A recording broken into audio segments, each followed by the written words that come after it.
Hello, my name is Ronald from Print Junkie. Ngayon tuturo ko sa inyo kung paano magpalit ng pinch roller sa Cuyi 630G.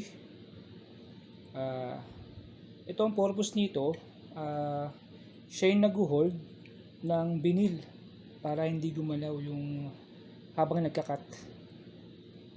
Ito, ang presyo nito nasa 700 to 800. Sa may Shopee may makikita kayo. Search nyo lang pinch roller or Cuyi. Okay, tuturo ko kung paano. Madali lang, samahan nyo ako.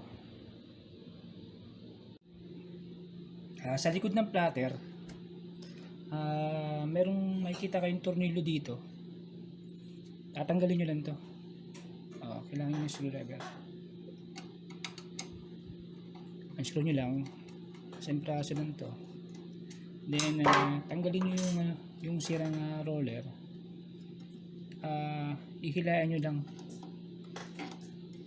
palabas. Yan, medyo maikpit ng konti. Yan, labas na. Yan, ito yung luma ko. Basag na. Na. Ganun din pagkabit.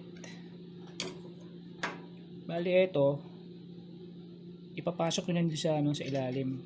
Makikita nyo naman makakapa nyo. Yan.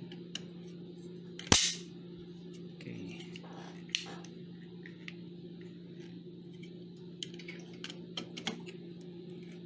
Dapat nakataas. Yan.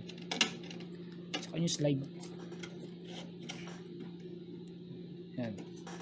Saka nyo balik yung screw. Kasi pag hindi nyo lagyan yung screw, pagka hilaan nyo na baka dumiretso, baka lumusot. Yan. Purpose kasi nito para hindi siya mag-boom palabas. Yan lang kadali. Palitan na natin. Back to work na ulit. Thank you. Pa-subscribe na lang.